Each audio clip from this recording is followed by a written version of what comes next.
बोले ओ कंसराज, और क्यों दशा बिगड़ती जाती है, दिन ही बसंत के खिलने के क्यों कली सिकुड़ती जाती है। जवाब दिया राजा, अरे आखिर बात क्या है जो आप दिन पे दिन इतने दुखी होते जा रहे हैं, हमें लगता है कि आप बहुत चिंतित हो। अरे अगर आपको कोई बीमारी है तो राजन चिंता मत करो, बढ़िया से वैद्य को बुलाओ और दवा ले लो। और राजन याद रखना, तुम्हें अगर ये डर है कि तुमसे कोई बड़ा बलवान है तो तुम चिंता मत करो राजन, तुम्हारे पास भी बहुत बड़े बड़े बलवान ले जाकर उन्हें हरा दीजिए। जैसे इतनी बात भोजराज कंस ने और भगवत श्रोता सुनी तो देवर्षि नारद कहने लगे, बाबा अरे क्या बताएं तुम्हें, जब से हमें पता चला कि हमारी बहन देवकी के जो 8वां पुत्र हमारा काल बताया था, और जब से पता चला कि वो गोकुल में पल रहा है, तो बाबा हमने उसे मरवाने के लिए बड़े बड़े देवताओं को भेजा, लेकिन जिसको भेजा किसी ने लौट करके उसके बारे में कुछ नहीं बताया। क्या बताएं? तो आज याद रखना भगवत श्रोताओ, जैसे ही भोजराज कंस ने इतनी बात देवर्षि नारद से कही तो देवर्षि नारद कहने लगे कि भोजराज चिंता मत करो, अब की बार हम तुम्हें एक ऐसी अकल बता करके जाएंगे कि सांप भी मर जाए लाठी भी नहीं डूबे। आप हमारी एक बात मानो, एक काम कर दीजिए, जो हम हमें बताएं वो काम करवा दो, तुम्हारा किस्सा हमेशा हमेशा के लिए कट जाएगा। देवर्षि नारद तुम्हारा सही कह रहे कि जो बताएं अब की बार वो करवा दो, तुम्हारा किस्सा कट जाएगा। वो दुष्ट क्या सोच रहा है कि देवर्षि नारद अब की बार ऐसी अकल बता करके जाएंगे कि वो दोनों पुत्र मारे जाएंगे। तो याद रखना देवर्षि नारद समझाए थे, वो बोले कि राजा हम जो बताए वो आप काम करवाओ। कौन सा? बोले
जवाब दिया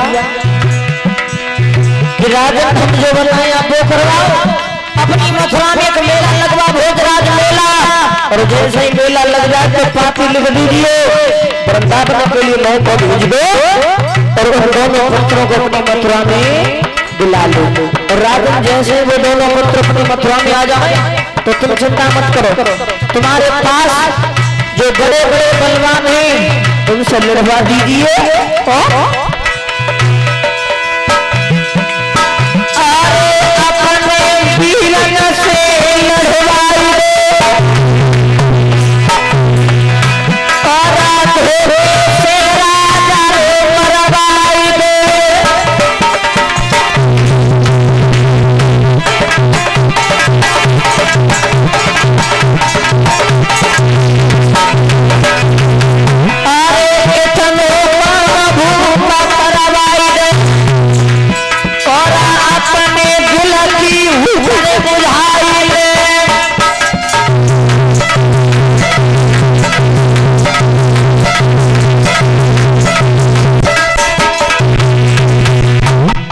देवर्षि नारद ने भोजराज कंस को समझा दिया, जवाब दिया राजन हम तुम्हें एक अकल बता करके जा रहे हैं कि तुम अपनी मथुरा में एक मेला लगवाओ, और जैसे ही राजन मेला तुम्हारी मथुरा में लग जाए तो याद रखना दोनों पुत्रों को बुला लीजिए। जैसे ही दोनों पुत्र आ जाए राजन तो अपने मल्लों से लड़वा करके मरवा दीजिए।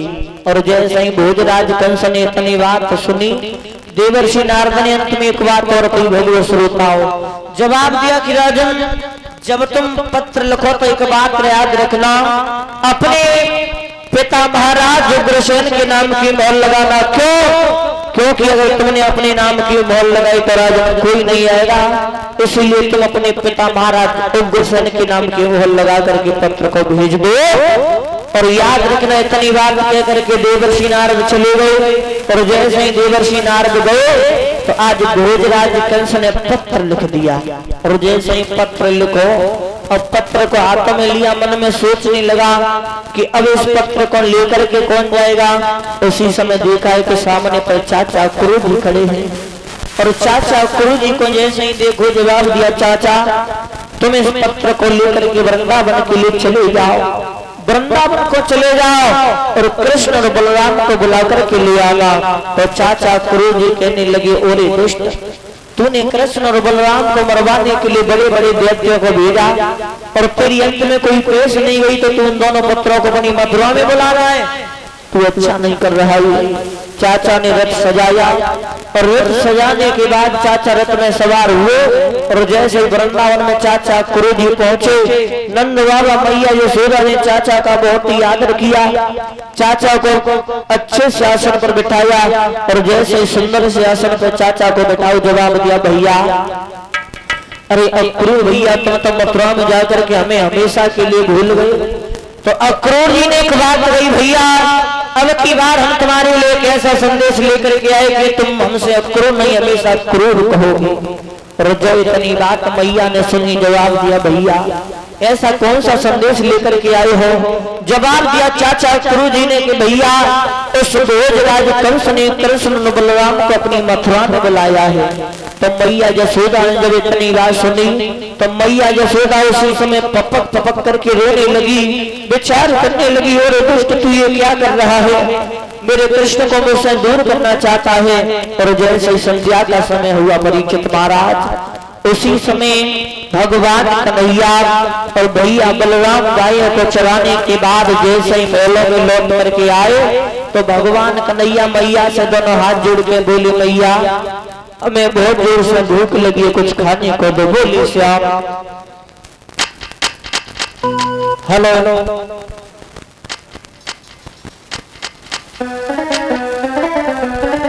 बोली कन्हैया, अरे मांगरो माखन रोटी कन्हैया भैया,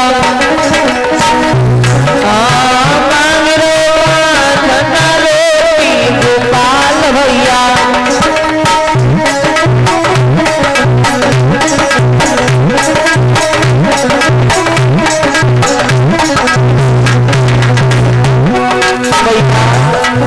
हमें बहुत जोर से भूख लगी है, कुछ खाने को दो भैया, खाने को दो। बोले अरे मांगरो माखन रोटी कन्हैया भैया,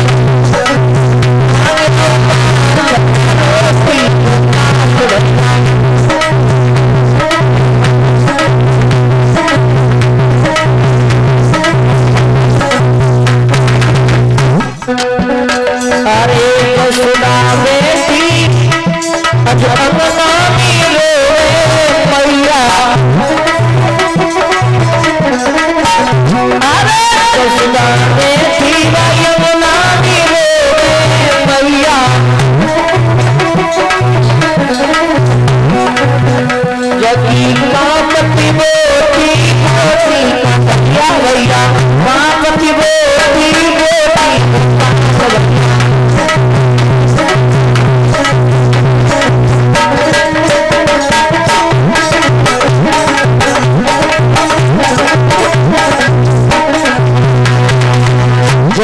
दिया मैया हमें बहुत जोर से भूख लगी है, कुछ खाने को दो। तो भगवान कन्हैया ने मैया से जैसे ही भगवान ने दोनों हाथ जोड़ करके मैया से खाने को मांगा, उसी समय मैया की आंखों से सुधारा बहने लगी। और जैसे ही आंखों से सुधारा बही जवाब दिया, बेटा अरे तेरे आज जो कुछ भी खाना है खा ले, लेकिन कल से तुझे कुछ खाने को नहीं मिलेगा। और इतनी बात कहने के बाद मैया की आंखों से सुधारा बहने लगी। मैया की आंखों में सुधारा भगवान कन्हैया ने जैसे ही देखी, भगवान कन्हैया दोनों हाथ जोड़ करके कहने लगे, मैया आज आखिर बात क्या तुम रोक हो रही हो? भगवान दोनों हाथ जोड़ करके मैया से पूछने लगे, मैया